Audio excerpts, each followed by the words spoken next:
Hello students, स्वागत है आपका हमारे channel science quest with NKT पर। हमारे इस वीडियो का टॉपिक है chronic kidney disease CKD, chronic kidney disease. तो चलिए आज हम इसके बारे में डिटेल में समझते हैं। सबसे पहले डेफिनेशन, क्रॉनिक किडनी डिजीज़ क्या है। So chronic kidney disease is a gradual loss of kidney function over time, resulting in the kidney's inability to filter waste and excess fluids from the blood.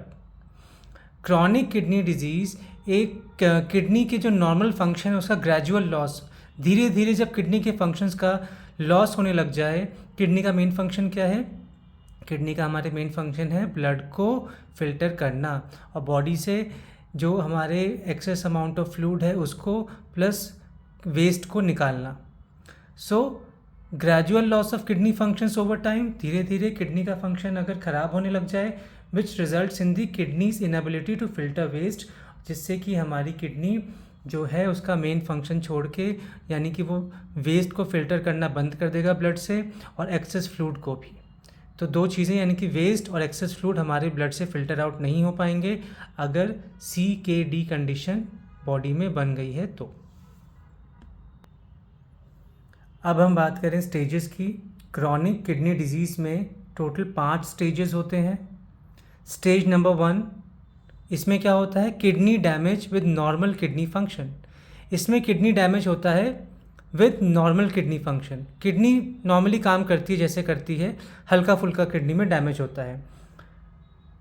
इसमें जो आपका GFR होता है, glomerular filtration rate, normal जो glomerular filtration rate है वो 120 ml पर minute होता है। स्टेज 1 में, CKD के स्टेज 1 में ये आपका 90 ml पर मिनट जो है 120 से कम हो जाता है, लेकिन ये आपका 90 ml पर मिनट तक पहुंच जाता है।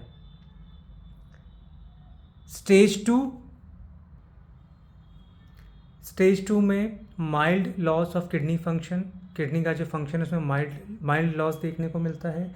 इसमें आपका GFR 60 से 89 ml पर मिनट रह जाता है। नॉर्मल कितना होता है? 120 to 125। स्टेज 1 में GFR आपका 90 ml पर मिनट तक पहुंच गया।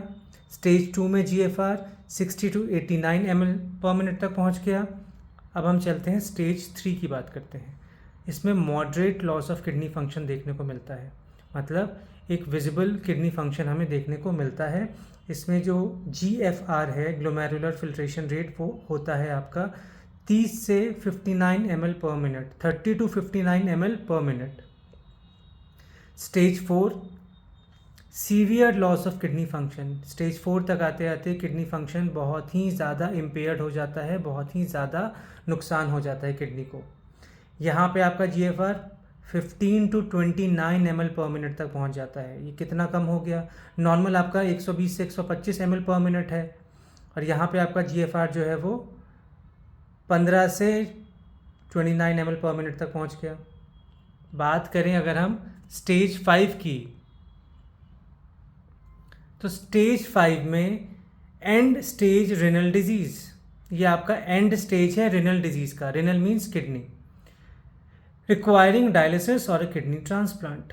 यहाँ पे आपको डायलिसिस की ज़रूरत पड़ेगी या फिर किडनी को ट्रांसप्लांट ही करना पड़ेगा। क्यों? क्योंकि यहाँ पे आपका जो GFR है स्टेज 5 में वो लेस देन 15 ml पर मिनट पहुँच चुका है। 15 ml पर मिनट से भी कम GFR हो गया है। तो जो आपका फिल्ट्रेट, आफ्टर फिल्ट्रेशन जो फिल्ट्रेट बनता है उसका रेट बहुत ही ज़्यादा कम हो चुका है। तो इस स्टेज में रेनल डायलिसिस की ज़रूरत पड़ेगी या फिर किडनी ट्रांसप्लांटेशन की। अब हम चलते हैं कॉजेज़, यानी कि कारण क्या हैं, CKD होने के कारण क्या हो सकते हैं।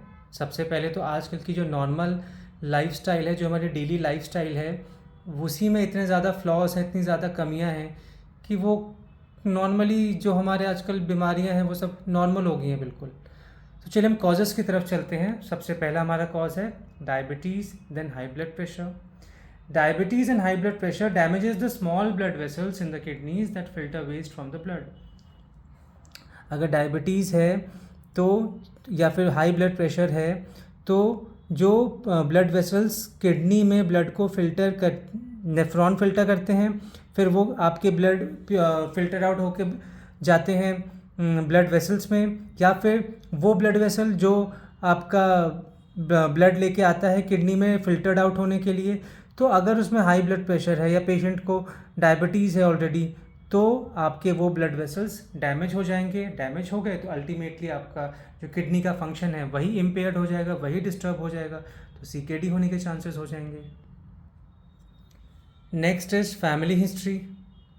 अगर फैमिली में है किसी को, या फैमिली हिस्ट्री की जब स्टडी की जाती है तो इसमें देखा जाता है कि किसी और को तो नहीं है इस टाइप की कोई बीमारी, तो जेनेटिकली भी चीज़ें मतलब पास ऑन हो सकती हैं। एज भी एक फैक्टर है। एक सर्टेन एज के बाद हमारी बॉडी के ऑर्गन्स जो हैं वो धीरे धीरे करके ख़राब होने स्टार्ट हो जाते हैं। ओबेसिटी यानी कि मोटापा, ये तो बहुत ही बड़ा कारण है बहुत सारे बीमारियों का। स्मोकिंग, अगर क्रॉनिक स्मोकिंग है, बहुत लंबे समय से बहुत सालों से कोई स्मोकिंग कर रहा है, तो भी उसको जो लंग्स का तो प्रॉब्लम होगा ही होगा, लेकिन सिर्फ लंग्स ही डैमेज नहीं होते, लंग्स के साथ साथ लिवर, किडनी, ये सब पे भी असर डालता है। हमारी जो भी नॉर्मल लाइफस्टाइल है उसमें अगर हमें कोई बीमारी होती है तो वो बीमारी एक ऑर्गन तक ही सीमित नहीं रहती है, वो जितने भी वाइटल ऑर्गन्स हैं वो सबको नुकसान पहुंचाती है। आगे चलते हैं, सिम्टम्स यानी कि लक्षण क्या है इसमें देखने को मिलेंगे। फटीग, थकावट रहेगी, स्वेलिंग हो जाएगी, बॉडी में स्वेलिंग होगी, नोशिया, उबकाई आना, वॉमिटिंग वाली उबकाई आना या वॉमिटिंग भी हो सकता है, लॉस ऑफ एपेटाइट, भूख कम लगना, मेंटल चेंजेस, मूड स्विंग्स रहना, स्लीप डिस्टर्बेंसेस यानी कि नींद ना आना, नींद का जो पैटर्न है, स्लीप पैटर्न है, वो आपका डिस्टर्ब हो जाएगा। तो ये हमारे कुछ सिम्टम्स थे। अब हम कॉम्प्लिकेशंस पे नज़र डालते हैं, क्या क्या इससे प्रॉब्लम्स उत्पन्न होंगी, क्या क्या हमें मुश्किलें देखनी पड़ेंगी due to chronic kidney disease. Number 1 is anaemia. Anaemia में हम जानते हैं, अनीमिया जो है आपका, इसमें आरबीसी जो है वो इनफ अमाउंट ऑफ ऑक्सीजन को कैरी नहीं कर पाता है। आरबीसी में जो हीमोग्लोबिन है वो ऑक्सीजन कैरी करता है, तो इस अनीमिया में O2 का ट्रांसपोर्टेशन हैम्पर हो जाता है। Next is bone disease, bone related disorders हो सकते हैं हमें कोई। Cardiovascular diseases related to heart and blood vessels, high BP, low BP का हमें प्रॉब्लम हो सकता है, या हार्ट रिलेटेड कोई भी कंडीशन डेवलप हो सकती है, कोई भी प्रॉब्लम। फ्लूइड ओवरलोड, अब फ्लूइड जो है बॉडी से बाहर तो जा नहीं पा रहा है क्योंकि फिल्टर आउट ही नहीं हो रहा है, तो बॉडी में फ्लूइड ओवरलोड हो जाएगा। इलेक्ट्रोलाइट इम्बैलेंस, अगर ज़्यादा अमाउंट में इलेक्ट्रोलाइट है तो उसको बॉडी से निकालना ज़रूरी है, कम अमाउंट में इलेक्ट्रोलाइट है तो बॉडी में रीअब्जॉर्प्शन होना ज़रूरी है, तो ये काम अब हो नहीं पा रहा है। क्यों? क्योंकि हमारे किडनी डैमेज हो चुके हैं, किडनी ख़राब हो चुके हैं, तो इलेक्ट्रोलाइट इम्बैलेंसेस हो जाएगा। इलेक्ट्रोलाइट हम जानते हैं कि ये हमारे मिनरल्स हैं जो कि चार्ज पार्टिकल्स होते हैं, जैसे कि sodium, potassium, calcium, magnesium etcetera. आगे हम चलें तो हम डायग्नोसिस की बात करते हैं, पता लगाना कि सीकेडी हुआ है तो किस लेवल का हुआ है। सबसे पहला हमारा blood test, next is urine test. Urine में कौन से आपके किस फ्लूइड जो है डिस्चार्ज वो कितना हो रहा है, प्लस आपके इलेक्ट्रोलाइट्स कितने प्रेजेंट हैं नहीं हैं, ये यूरिन टेस्ट में पता लगाया जाता है।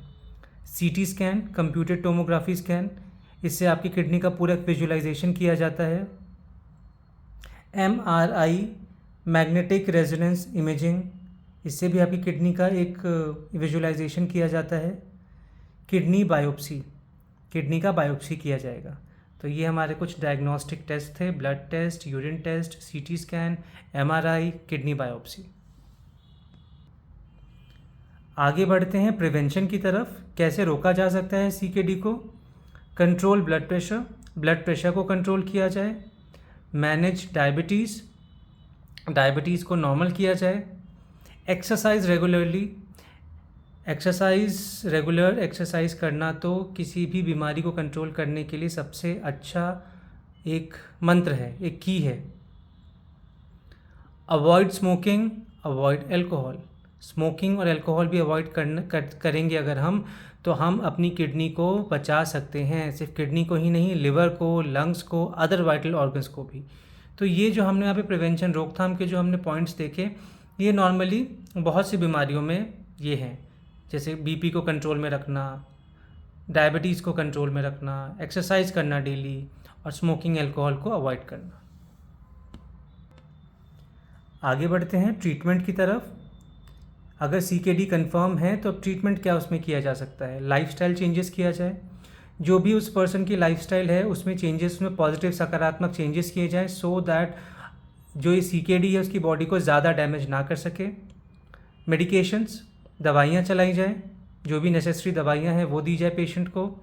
डायलिसिस, बिकॉज किडनी अब प्रॉपरली ब्लड को फिल्टर आउट नहीं कर पा रही है, तो डायलिसिस की रिक्वायरमेंट है, वो पेशेंट को प्रोवाइड करवाया जाए। और लास्ट केस में किडनी ट्रांसप्लांट, किडनी का ट्रांसप्लांटेशन किया जाए एक उचित डोनर की तलाश करके।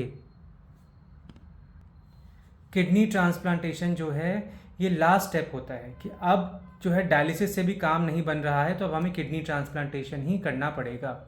और इसके लिए एक सूटेबल हमें मैच ढूंढना पड़ेगा, डोनर ढूंढना पड़ेगा जो हमें अपनी किडनी डोनेट कर सके।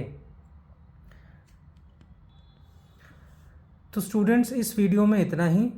आई होप आपको ये वीडियो समझ आया होगा, आपके लिए ये बेनिफिशियल रहेगा। अगर आपको किसी भी टॉपिक पे कोई वीडियो चाहिए तो आप हमें कमेंट सेक्शन में बताइए। हम धीरे धीरे करके उन टॉपिक्स पे भी वीडियो बनाने की कोशिश ज़रूर करेंगे और बना भी रहे हैं। आप लोगों की अगर कोई क्वेरीज़ हैं तो भी आप हमें कमेंट सेक्शन में बताइए, और हमारे चैनल को सब्सक्राइब करना ना भूलें। हमारे साथ बने रहने के लिए इस वीडियो के अंत तक आपका बहुत बहुत धन्यवाद।